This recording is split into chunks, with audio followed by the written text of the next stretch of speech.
desculpa, se você frequenta qualquer igreja que utiliza-se da Bíblia ou de uma doutrina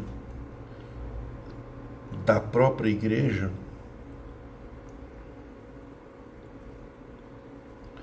você deve fazer uma aferição com relação à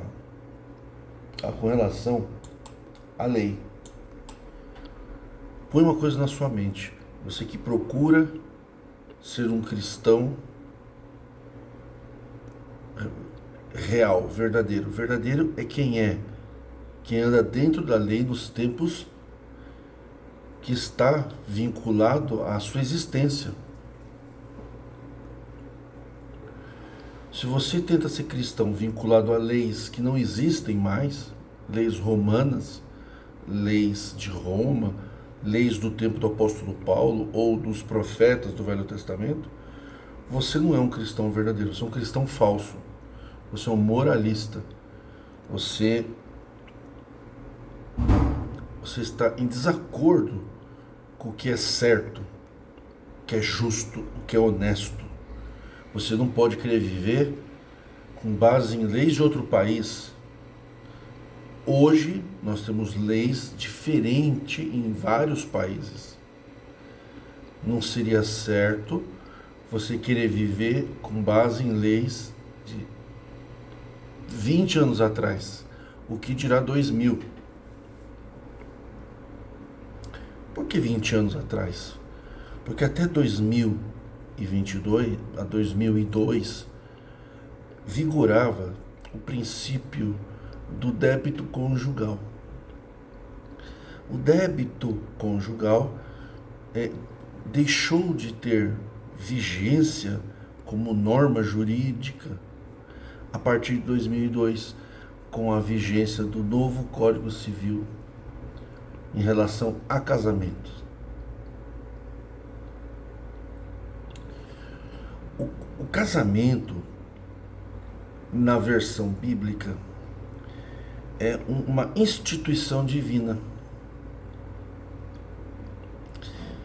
Porque na Bíblia os poderes executivo, legislativo e judicial, eles também são divinos.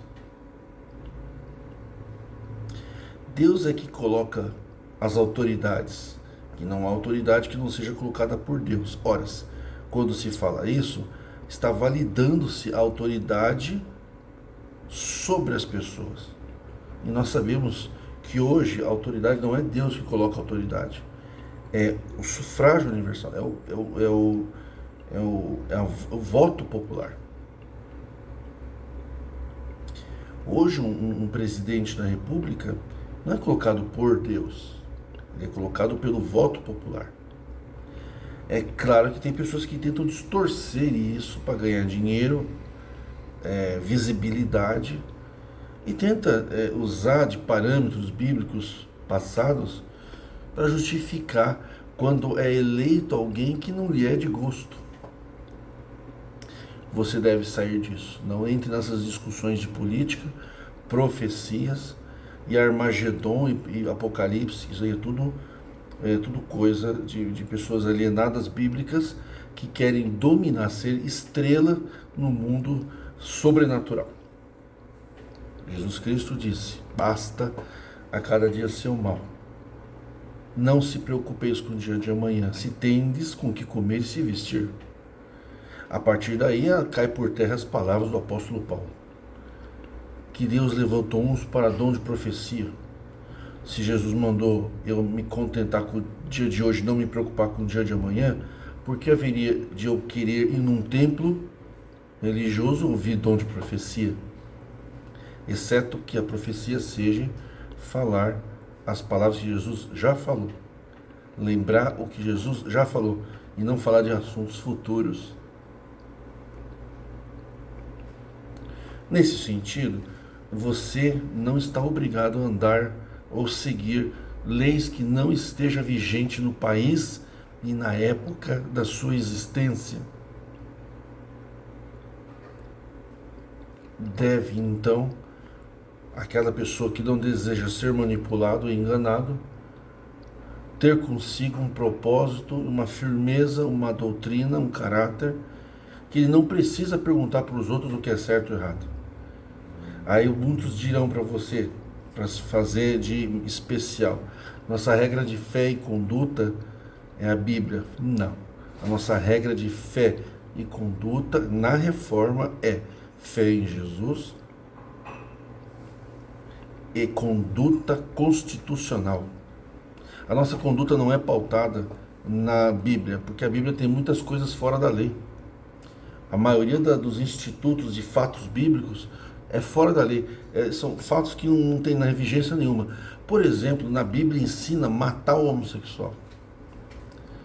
Na Bíblia ensina no Velho Testamento que você pode atacar cidades vizinhas e pegar escravas sexuais, inclusive crianças, que no Estado Islâmico faz hoje.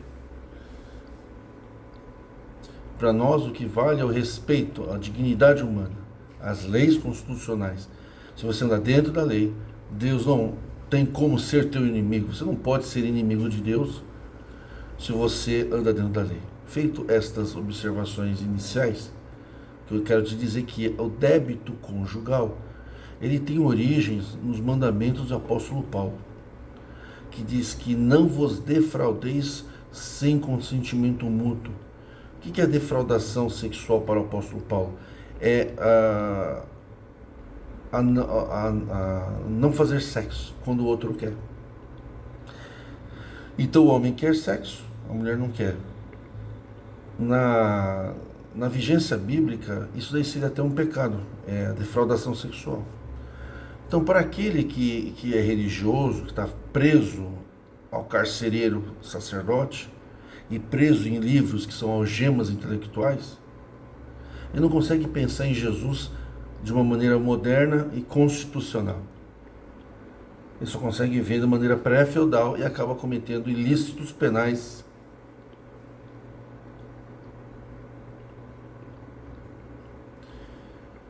O débito conjugal significa a mulher não pode deixar de fazer sexo com o marido quando ele quer. E vice-versa. Então, quando muito tempo atrás, no Brasil, inclusive em outros países, quando a mulher não fazia sexo com o marido, e ele queria, por uma necessidade, costume, vontade, deleites, não estaria errado. Mas às vezes a mulher não quer, às vezes a mulher está menstruada, ela está doente, ela está indisposta, mas havia o débito conjugal. Ela tinha que fazer, querendo ou não, mesmo o marido sendo um canalha, que é o que mais tem dentro de templos religiosos, é marido canalha. Já é um covarde. Só dele deixar o ancião dar ordem na roupa que a esposa vai vestir ou não, ele já é um covarde. Quer dizer, entrou um terceiro homem no casamento, um segundo homem no casamento. A mulher tem que deixar de cortar o cabelo porque um homem falou que Deus mandou ele dizer isso. É um ato de covardia do homem que não protegeu a tua esposa de um ambiente tão hostil. Cerceando a liberdade da mulher. Há um lugar onde se pratica, como a congregação cristã no Brasil, nas suas doutrinas, pratica a discriminação da mulher a céu aberto. Mulher não pode receber coleta, mulher não pode ser diaconisa. Diz que é da obra da piedade. Podia colocar diaconisa e colocar no relatório. Não coloca para dizer que ela é menos que o homem. Botar véu, imposição no véu, porque tem anjo andando invisível na igreja. Como se o anjo fosse um macho. Dizem que a mulher fica calada, a mulher não pode ensinar nada na igreja só porque é mulher. Isso aí são aspectos jurídicos ultrapassados. Uma mulher calada é uma lei civil e penal do tempo de Roma. Em lugares públicos, a mulher não podia falar. Por quê? Porque era proibido estudar. Hoje não é mais proibido estudar, então também não é proibido ensinar. Lugares públicos, a mulher fala normalmente, no Supremo Tribunal Federal, como comandantes do Exército, como professoras, juízas, desembargadoras, ministras, presidentas da República. Então não é mais crime a mulher falar em público ou ensinar. Aliás, a maioria daqui aprendeu com uma professora mulher nos primeiros anos da escola, porque hoje a lei permite que a mulher estude, então ela também pode ensinar. Então, usar uma mulher calada equivale a dizer que a mulher não tem capacidade de aprendizado em escola. E mesmo que ela aprenda e seja uma juíza lá fora, né? Ela não está apta a dar nenhum tipo de ensinamento para nenhum homem dentro daquele ambiente religioso hostil. É uma fere de morte a dignidade humana da mulher. Porque está vinculando uma lei bíblica. Não existe nenhum pretexto para a mulher ficar calada, a não ser bíblico. Porém, como disse, ali refere-se a estatuto de direito. E aí fala que foi Deus que mandou. Na realidade, não foi nem Deus que mandou. Foi Moisés que proibiu a mulher falar no mundo machista judaico.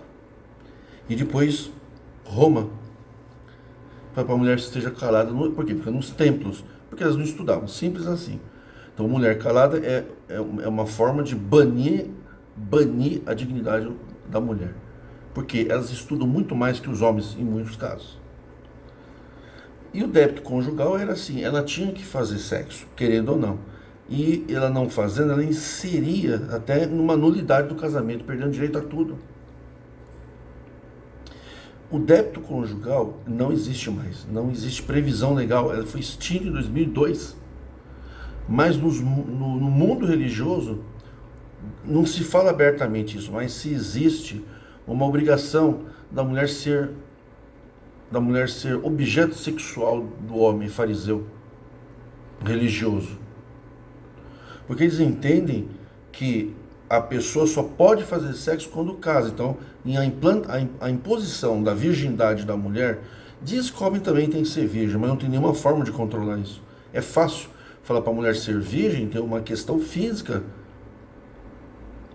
Mas o homem sempre faz as suas libertinagens, mas ele não é obrigado a assumir, não tem como provar nada. Mas essa imposição da virgindade é uma forma de deixar muito claro no casamento civil, nos tempos de hoje, mas no casamento civil para membros de igreja, que o casamento é a porta da liberdade sexual.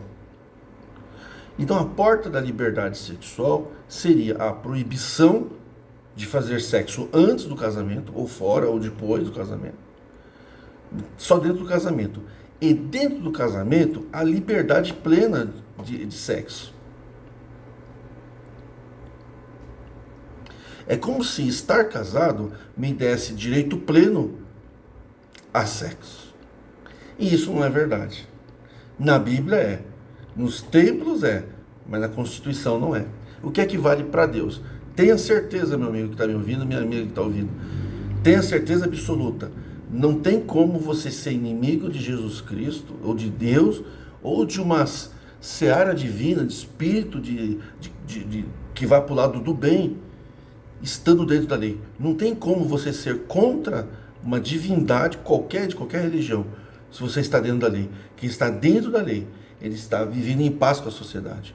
E quem busca a paz, desde que seja, né, divindades boas, eu não estou falando só Jesus Cristo, não. Tem pessoas que não seguem Jesus Cristo, praticam o bem. Claro que a gente tem um âmbito de pessoas cristãs, mas assim, ser cristão e ferir a lei em nome da Bíblia não é ser cristão, é ser criminoso. Na Bíblia não diz que o criminoso não entra no céu. Na Bíblia diz que pecador não entra no céu. O que é pecador? Pecador é criminoso. Então, pecado na Bíblia era uma forma. O pecado hoje é outro, mas não é pecado, é crime. Não existe pecado no ordenamento jurídico moderno. Não existe pecado, existe crime. Quando você lê o pecador, você está lendo crime. É porque ele era Estado religioso, aqui é Estado democrático de direito. Então, a palavra não é pecador, a palavra é crime, mas é a mesma coisa. Pecado, hoje, é transgredir a lei. Se você faz sexo com a sua mulher para se satisfazer sexualmente, sabendo que sua mulher não está com vontade, você está praticando um crime de estupro. E a irmã que está me ouvindo, a mulher cristã que está me ouvindo, o que deve fazer? Deve sair de casa, deve se divorciar e deve avisar a polícia. Isso é crime, crime de estupro. É o que mais tem na igreja. É o que mais tem. Eu não estou falando da violência psicológica, da tortura, que é o que mais tem também. Crimes contra a mulher nem sempre são sexuais, mas o estupro é. Então, eu tenho notado alguns comentários de pessoas que falam sobre divórcio comigo, principalmente mulheres, que dizem que tem que ser o objeto sexual na mão do homem, já que estão casados. E essa doutrina vem justamente como eu falei, da imposição do casamento de virgindade, ou seja, o casamento é a porta que autoriza o sexo. Tanto dentro dele, o sexo é quase que um dever. Quase não, é um dever. Isso se chama débito conjugal. Débito conjugal é a dívida ou a obrigação que você tem de fazer sexo com a outra pessoa. É uma obrigação. Na Bíblia também é, mas na lei não é. Na lei, sexo por imposição é estupro. Aí você vai na igreja, vão dizer para você que o divórcio não é aceito. Mentira. Isso, inclusive, não que você vai divorciar por causa do estupro. O estupro é um crime e o divórcio é outro fenômeno. Você não vai receber um divórcio só porque você foi estuprada. Você tem um direito ao divórcio, independente de estupro ou não. Mas o estupro é um assunto criminal. A mulher que tem que satisfazer capricho sexual do homem à força, sob chantagem, sob ameaça de tirar dinheiro, sob ameaça de maltratar filhos, sob ameaça de apanhar, sob ameaça de ser levada no ministério, isso também é crime. Ameaçar levar a mulher para o ministério porque ela não faz sexo quando o cara quer. Isso é crime, isso é chantagem psicológica. Tudo isso deve ser levado para a polícia e esse tal responderá, será condenado, vai receber voz de prisão, vai receber a imposição da prisão e talvez vai cumprir a pena em liberdade. Mas ele tem uma liberdade condicionada como preso. Se não vacila, ele vai ficar preso. Se reincidir, vai para a cadeia, fica na cadeia um bom tempo. Esse assunto não tem nada a ver também com o divórcio. Divórcio é divórcio. Você pode divorciar amigavelmente de alguém que te estuprou. Você não precisa brigar. E pode divorciar no litigioso. Mas o litígio não é uma punição por causa do estupro, entende? São assuntos diferentes. Você tem pessoas que entram com uma ação criminal, sai de casa, por causa não tem segurança, pede medida protetiva, com restrição de aproximação, e entra com um pedido de divórcio amigável.